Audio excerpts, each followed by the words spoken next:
meeting of the council is being recorded, so anything said in the public domain, and by taking part in this meeting, you consent to the use of your personal data for the purpose of the meeting. So, ladies and gentlemen, please be upstanding to welcome the Chairman and Vice Chairman of the Council.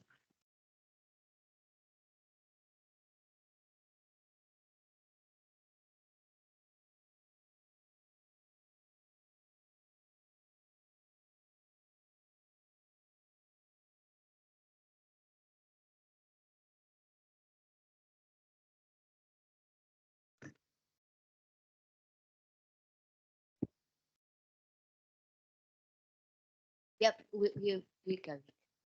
Good evening, everyone. Nice to see you. This meeting of the council is being recorded. All participants should be aware that anything said during the meeting will be in the public domain. By taking part in this meeting, you consent to the use of your personal data for the purpose of this meeting and it to being recorded. Ladies and I'm here. I'd like to invite the chaplain, please, John. Margaret is not very well, my vicar, this evening. So we have John, who is the new, well, I'm saying the new curate. He's been here several months now, and we're so pleased to have him. So, John, thank you. Over to you. Thank you. Let us pray. If you'd all like to stand, yes. Compassionate God, we come to you this evening asking for your guidance, wisdom, and support as we begin this meeting. Help us to engage in meaningful discussion. Allow us to grow closer as a group and nurture the bonds of community. Fill us with your grace, loving God, as we make decisions that will impact the lives of those that we have been called to serve. Help us to hear voices that are unfamiliar to us. Respond to the needs of faces that we may not recognize, and open our hearts and minds to the needs of those we may never see. May the skills, experience, and wisdom of all in this room be utilized to fulfill the aims and objectives of this council. May we recognize the gifts that each of us brings to this meeting, appreciating what each of us can offer. And may we work together to enable our communities to thrive. We ask this in the name of God. Amen. Thank you. If you'd all like to take your seats now. Thank you, John, very much.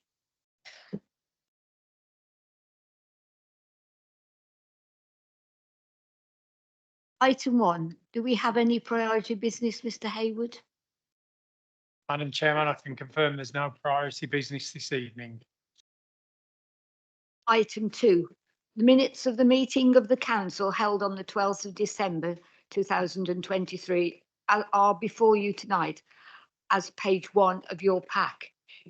Is it your wish that I confirm and sign the minutes of the council held on the 12th of December 2023? Everyone happy? Okay.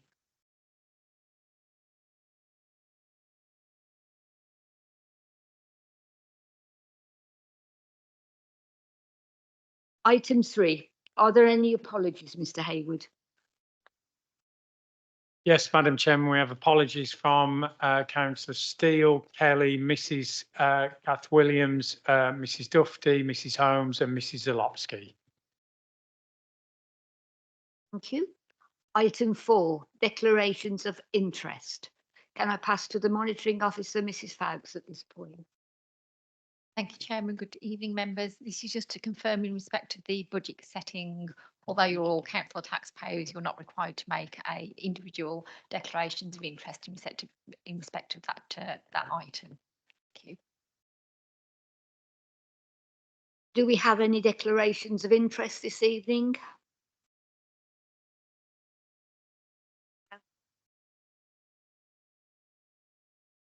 Item 5. Questions under Council Procedure, Rule 11.4. Can I pass to Mr. Hayward? There are none, Madam Chairman. Thank you. Item 6. We now turn to page 3 and the report regarding the budget settings. Can I call on the leader, Councillor Roger Lees, to present the report? Thank you, Madam Chairman. Good evening, members.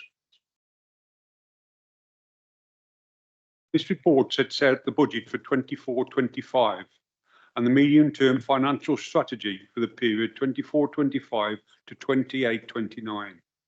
It incorporates the announcements that were made as part of the final local government settlement on the 5th of February. The main element of this was an increase of £90,000 for the council through the funding guarantee. Correspondence with this final settlement also mentioned that the government will start to talk to local authorities about funding reform over the coming months. It also stated that councils will be required to produce productivity plans, which should be set out how service performance will be improved and wasteful expenditure reduced. The proposed MTFS sets out 3-year balanced budget until 26-27 using general fund reserves. The council has to make a number of key assumptions in setting the budget, and these are set out in paragraph 6.4 on page 7 of your pack. The main ones to highlight are the council tax increase by £5 per year. Business rates reset will happen in 26-27 with traditional projection in year 1 and 2. Business rate growth for West Midlands Interchange, ROF Featherstone and I-54 Western Extension are built into the 27-28 at mid-estimate range. 1 million has been set aside in reserves for potential cost of temporary accommodation. Table 1 and 2 sets out the updated MTFS position and resulting general fund reserves. This shows the need to use general funds reserves across the MTFS, but this is sustainable and general fund reserves remain above the minimum level until partway through 27-28. Excuse me. Business rates remain the largest source of funding for the council and also the biggest area due to the impending business rates reset. The ability for the council to make use of general fund reserves in the early years of the MTFS is largely dependent on us knowing what we are likely to generate increased business rates from developments such as Midlands Interchange in future years. However, the business rates reset could impact our ability to retain this growth and may also dependent on whose developments are built out and occupied. The capital programme is set out in detail on Appendix 3 and includes 3 new projects that were agreed as part of the RPP process. 1, car park improvement, 2, leisure centre equipment replacement and street scene and baggage replacement vehicles. The final area to highlight is the section on earmarked reserves, which is summarised on paragraph 11.1 onwards. More detail is also included in Appendix 6 and 7. This sets out the council's current position in terms of earmarked and general fund reserves. Paragraph 2.1 sets out the recommendation the Cabinet are asked to put forward to Council. These are: members approve this report with a draft medium-term financial strategy, projected expenditure for 23-24 revenue estimates, and capital programme for 24-25 and proposals for the 24-25 budget. Council pass a resolution in the form of Appendix A.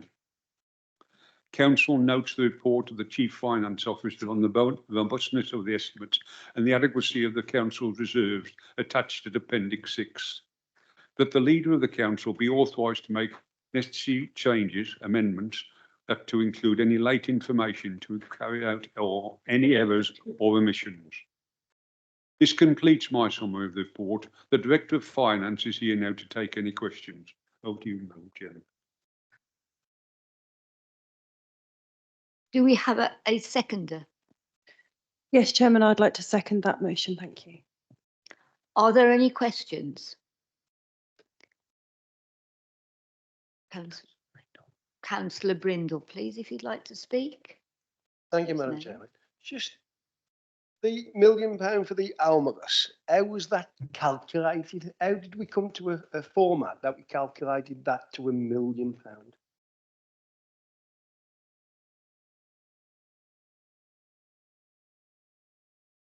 It was, we looked at the current level of spend on temporary, so it's not just it's on temporary accommodation generally. So we looked at the current level of spend and we produced different scenarios in terms of what might happen over the next 12 months, and we've gone for the mid-range of those scenarios at the moment.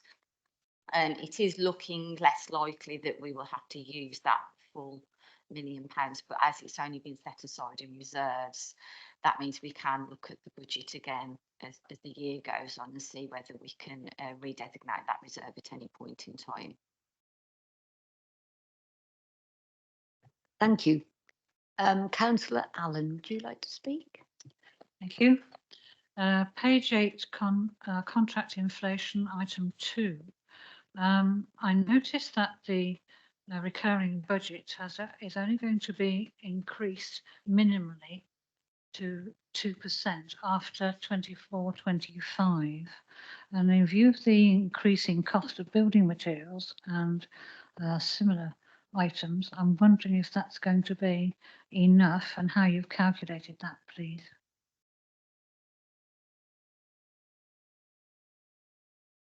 Thank you. Yes, so that is the general inflationary increase that we've included moving forward, but where we know that there are contractual increases coming through, we've built those in.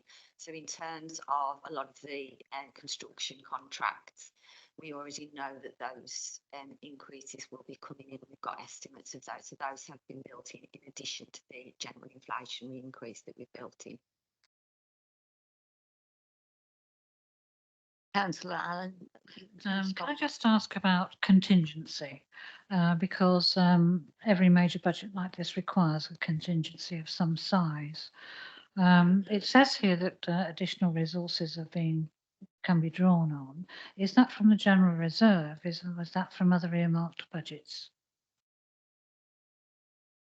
Yeah, so within all of our capital projects, we will always set aside an amount for contingency as well. So within the budget for each capital project, there is an amount set aside for a contingency. We also have some money set aside within earmarked reserves for capital contingency as well on top of that.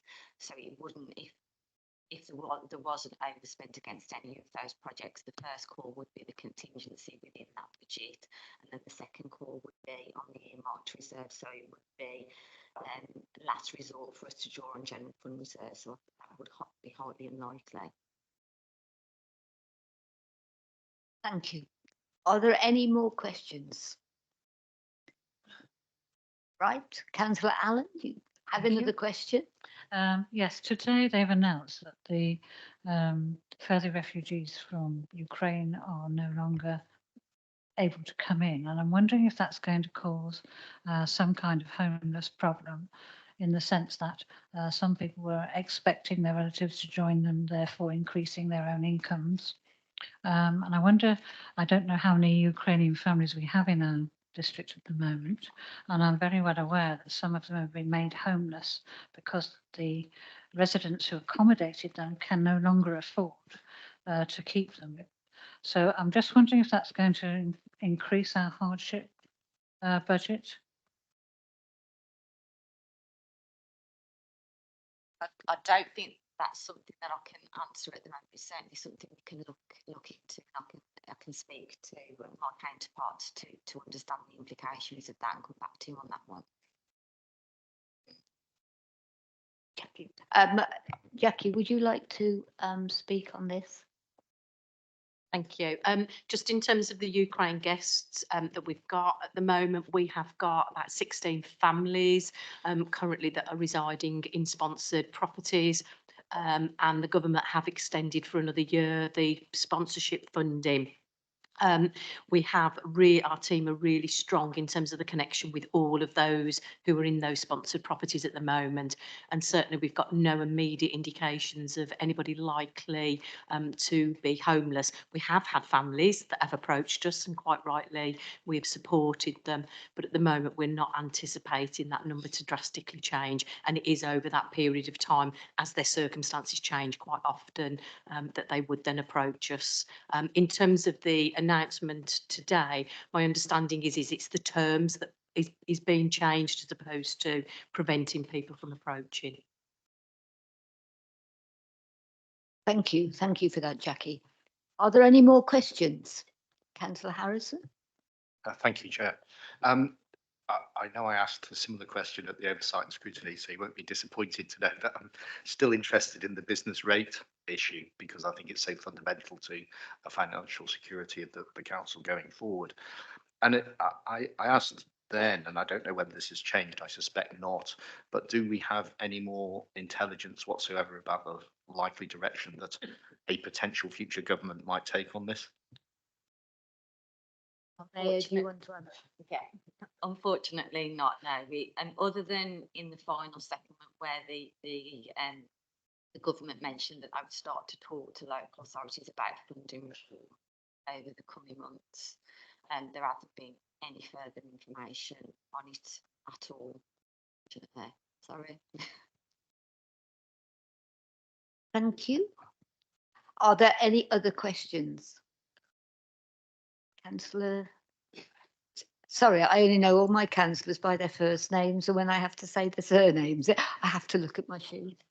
Sorry, Harper Wallace. Councillor Harper Wallace. Thank you, Chair. I understand the reasonings for using cash reserves whilst money is quite expensive to pay for our deficit. Is there any mechanism around when or if money gets cheaper in the future for us to perhaps use low cost loans like the PWL mechanism? And yeah, how would the council go about switching that strategy if rates lowered? Thank you. Yeah, there's a bit of a seamless link through to one of the later reports. So our Treasury strategy will guide us on when that point in time is the appropriate point in time. And likewise, we have our external advisors link who provide us with weekly updates on what the economic position is and what the likely interest rates are going to do. And so they will advise us when they think that borrowing is appropriate. At the moment, obviously, it's not, but we will continually monitor that position. And if it becomes a point where that is a more efficient way of dealing with it, then we would look at borrowing in there. But that's all forms part of our Treasury strategy. The advice we take from our external advisors.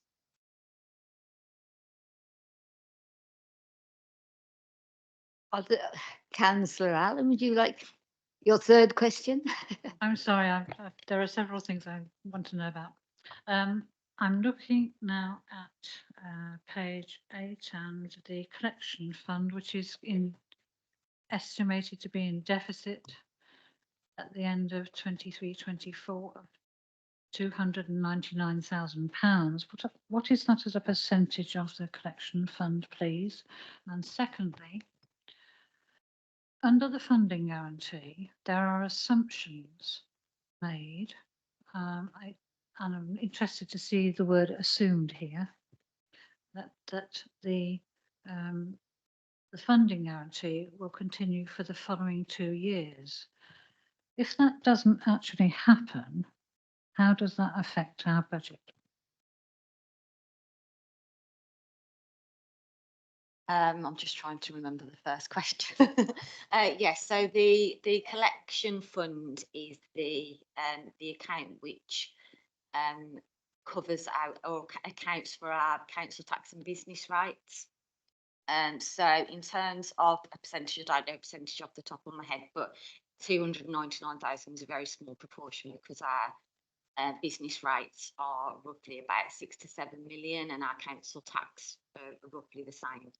So it's a very small proportion of our collection fund. And the second one was about the assumption around the funding guarantee. Yeah, the funding guarantee, I think the funding guarantee is roughly about £150,000.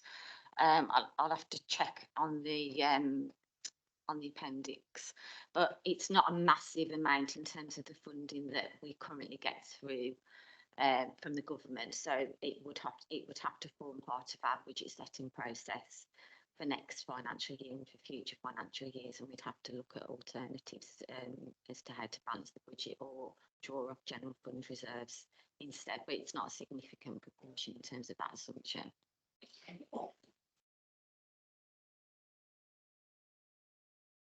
This is really about the loss of the new homes bonus funding. And I think in view of the fact that if the government changes, then there is quite a possibility of that reappearing anyway. I would have thought from what you're saying that will be negligible. Thank you for the detail in this report, and thank you for answering the questions. Thank you, Councillor Aaron. Is there any more questions? Councillor Sam, I'm going to say. No worries. Harper Wallace. In terms of the council tax rise by £5, that's just for this year, but does the report make assumptions that that would happen throughout this every single year? No. Okay, cool. Thank you.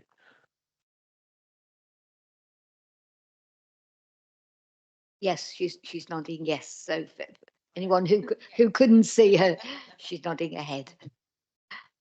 Thank you. Any more questions? I can't see any more hands up. Right. As you may recall, the law requires that a named vote is taken. Oh, sorry, so I'm not asking anyone if they wish to speak. Does anyone wish to speak? Councillor Lees, do you wish to speak? No. Thank you. As you may recall, the law requires that a named vote is taken of each member whether they approve the budget. I will therefore hand over to Mrs. Fowkes as our monitoring officer to conduct a named vote. Thank you, Chairman. So as usual at this point, members, I will go through you each in order, asking if you're voting for, against or abstaining. So Councillor Andy Adams, Councillor Helen Adams, Councillor Allen, Councillor Ashley, Councillor Barrow, Councillor Bond, Councillor Brindle, Councillor Burnett, Councillor Chapman, Councillor Cope, Councillor Mike Davis, Councillor Phil Davis, Councillor Robert Duncan, Councillor Susan Duncan, Councillor Christopher Evans, Councillor Mark Evans, Councillor Fisher, Councillor Harper Wallace, Councillor Harrison, Councillor Heseltine, Councillor Hopkins, Councillor Jackson, Councillor Kinsey, Councillor Lees, Councillor Merrick, Councillor Michelle, Councillor Nelson, Councillor Kath Perry, Councillor Martin Perry, Councillor Ray Perry, Councillor Reid, Councillor Spruce, Councillor Sutton, Councillor Bernard Williams, Councillor David Williams, Councillor Wilson.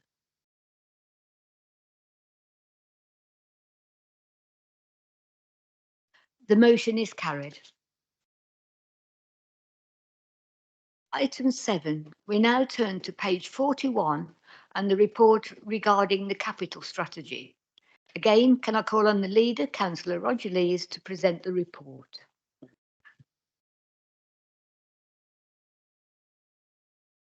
But to speak to me, Michael. The capital strategy. The Prudential Code on Capital Accounting requires local authorities to produce a capital strategy to demonstrate that capital expenditure and investment decisions are taken in line with desired outcomes. As detailed in paragraph 2.4 of the report, the application of the capital strategy ensures that property acquisitions and commercial developments to deliver economic growth are properly appraised, budgeted and financed to ensure council plan objectives are achieved. Capital acquisitions that do not clearly meet economic objectives can demonstrably achieve other objectives listed in the council plan. The proper maintenance of the capital asset base is considered in the medium term and appropriate budgeted for and financed. The process exists for the ongoing appraisal of the asset base and a rigorous methodology applied should any decision be required in relation to disposal. The required budget and financing in relation to all capital decisions is fully incorporated into the medium-term financial strategy and treasury strategies of the council. The strategy sets out how capital expenditure investment contributes to the objectives of the council plan. Members will be aware that the council plan is currently being updated to cover the years 24 to 28. Once the updated plan is approved, the underpinning capital strategy will be updated where required and represented to council as for approval. Therefore, I would like to move the recommendation 2.1 and 2.2.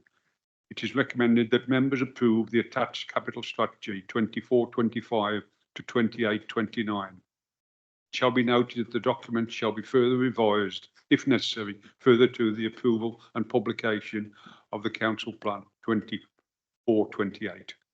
I'll now hand any questions over to the finance officer. Do we have a seconder, please? Thank you, Chairman. Yes, I'll second that. Are there any questions? No, I can't see anyone's hands up. No one wishes to speak on this item at all. Thank you. So, all those in favour, can I have a show of hands, please?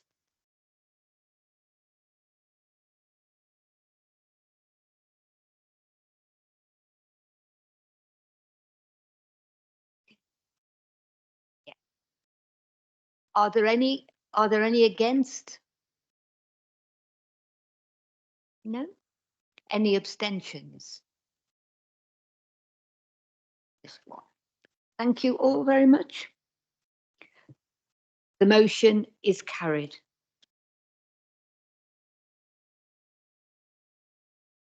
We now turn to page 59. This is item 8. We now turn to page 59 and the Treasury Management Strategy Report.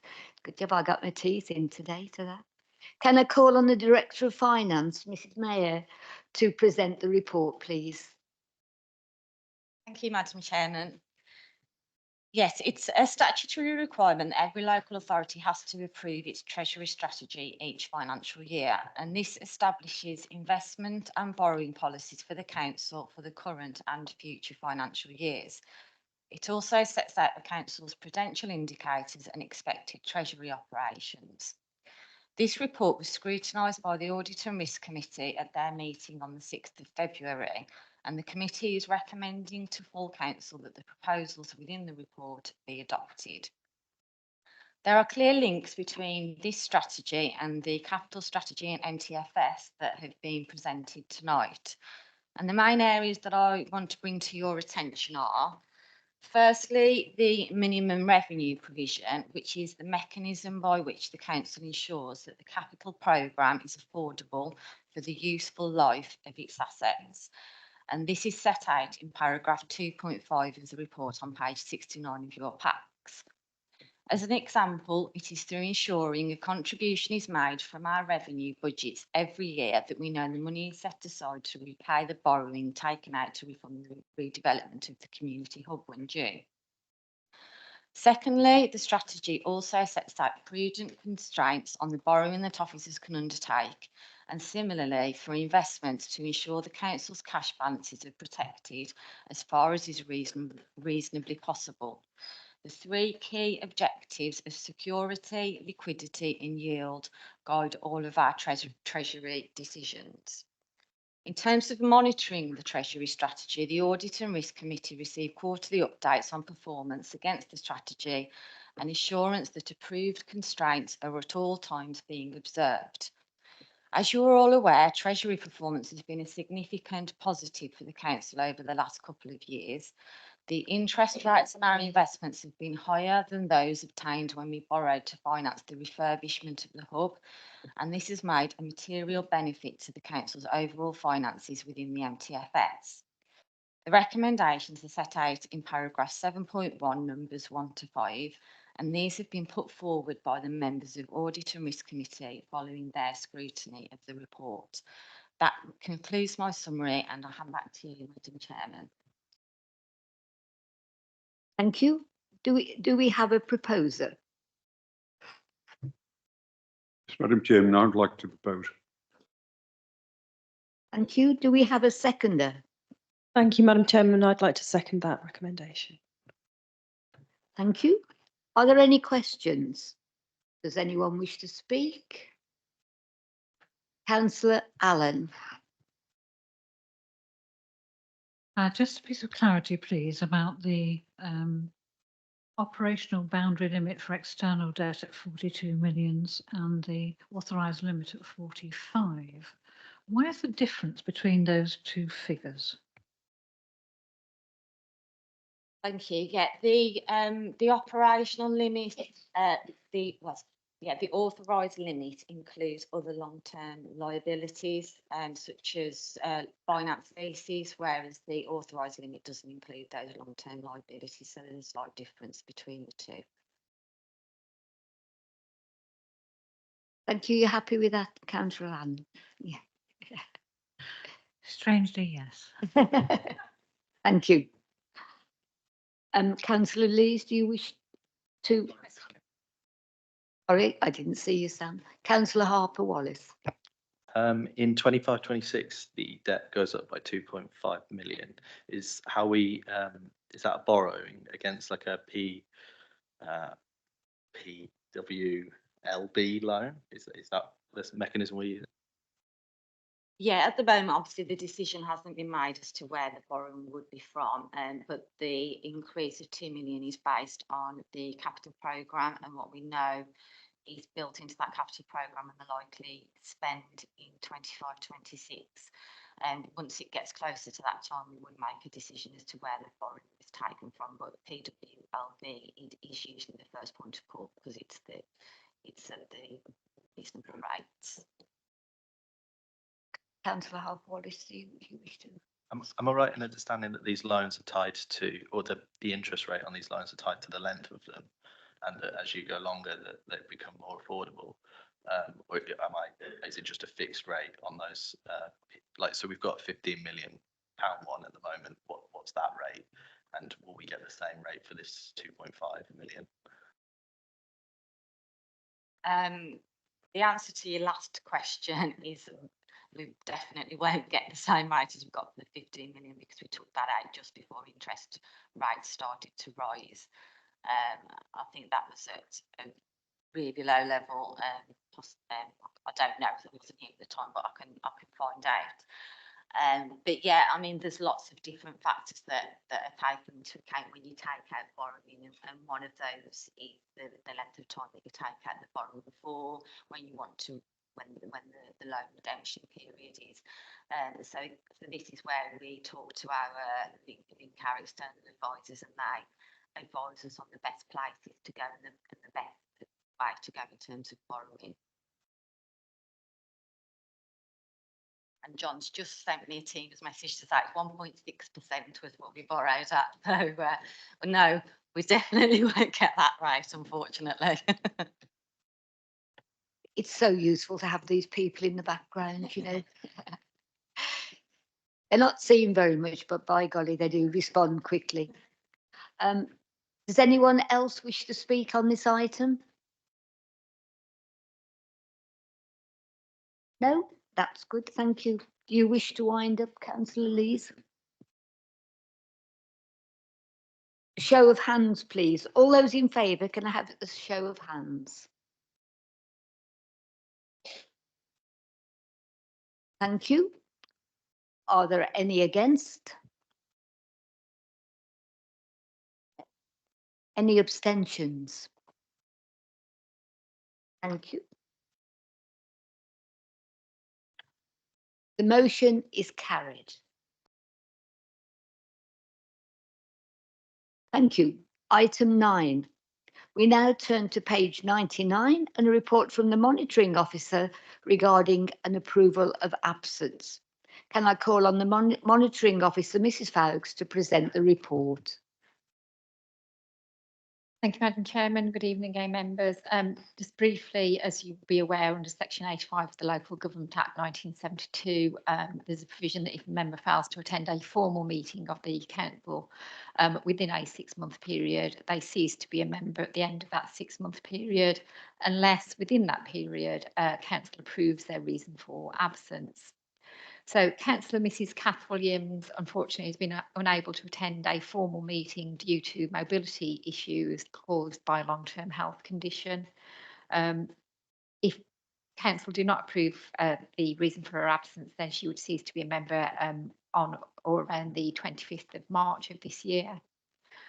Mrs. Williams has been able to undertake her ward representative role because she can do that from home, but unfortunately, due to those mobility issues, has not been able to come into the council chamber and attend meetings. Therefore, authority to approve her absence is sought. And the recommendation before you members is that council approves the reason of absence, namely that of mobility issues caused by a long-term health condition for Councillor Kath Williams. Thank you, Chairman. Thank you. Do we have a proposer? Yes, Madam Chairman. I would like to propose that council approve the reason of absence, namely that of mobility issues caused by long-term health conditions for Mrs. Kath Williams. Thank you. Do we have a seconder, please? Yes, Madam Chairman, I second that. Thank you. Are there any questions? Councillor Harrison. First of all, we obviously hope that Councillor Williams can return as soon as possible to the council meetings. But I just did wonder whether, given the nature of the issues that have been described, whether there's anything we as a council could be doing to facilitate her ability to attend meetings, because obviously it's got implications for others with mobility issues as well. I think we need a mobile. I don't quite know whether we need a mobile ambulance or what it is, but I'm sure no, some people will come up with some good ideas.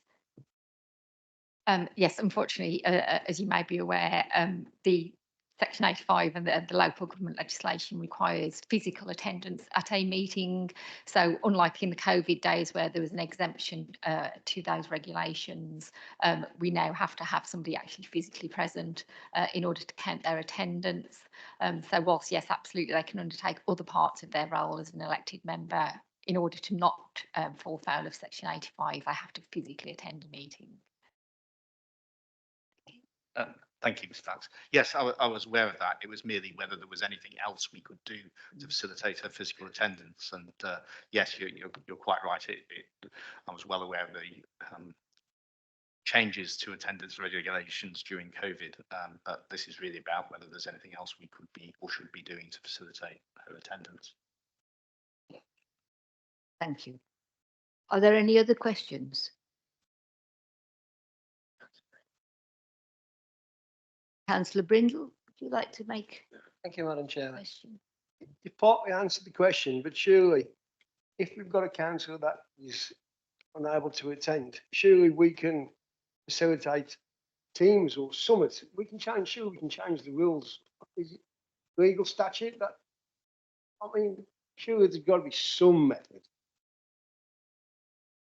Unfortunately not. The law is the law. So during COVID, central government amended the law to say that you could have virtual attendance. They then, when those regulations expired at the end of the kind of main COVID period, they were quite clear. There was a consultation through the Local Government Association and other bodies lobbying for a reinstatement of those regulations to allow virtual attendance.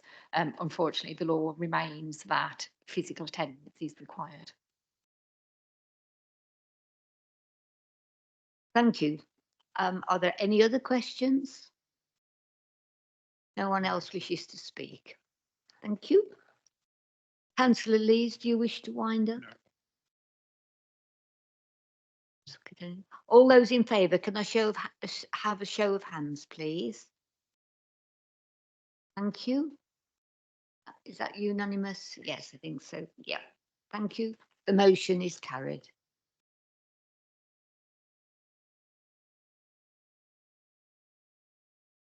We now turn to item 10, the chairman's announcements. Right, let's begin. Well, first and foremost, this evening, I think it is so lovely to see Councillor Barry Bond back with us. It is.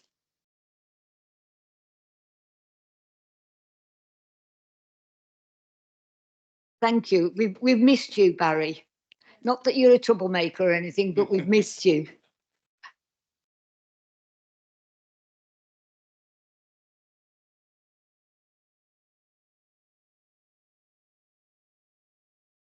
Oh, I look forward to the future then, Barry. What to expect from you? Obviously, during my year for Motor Neurone, I've had different events and people have contributed greatly. Thank you to everyone who contributed for the Christmas cards and also for the staff who did the Christmas jumper day. I think we should have had one of those for the district councillors. I think it would have been a good idea. So perhaps in future, Dan, you know, a jumper meeting for the district council. Thank you. My bingo evening that I had the week before last was a great success. It was held in here. Everyone, well, people who came had probably never been in the chamber before, and they felt very privileged to sit and see all the screens and everything. And I'm pleased to say that we made £1,400. So that was a really, really good amount. So thank you for any of you who came. Thank you for any of you who gave me things for the raffle, etc. It's very, very much appreciated, and it's going to a very good cause. I think that's really, I've got the dinner on the 22nd, the civic dinner on the 22nd of March. I can assure you it's a superb meal, and I've been assured today by the caterers that it will be better than the most that go around. So well worth the money. So all I ask you to do is obviously, again, this goes towards the Motor Neurone Fund. So anyone who can support it with prizes for the tombola, anything like that, but really your presence, seeing you sitting on the chair at this meal would be good indeed, and I look forward to that. Thank you all very much. Before I close the meeting, I'd just like to say there is a light buffet. I'm sure there's a light buffet. So, you know, for those of you who haven't had your tea yet, there is food waiting for you. Thank you. I now declare the meeting closed. Thank you very much for attending. Please stand whilst the chairman and vice chairman leave the council chamber.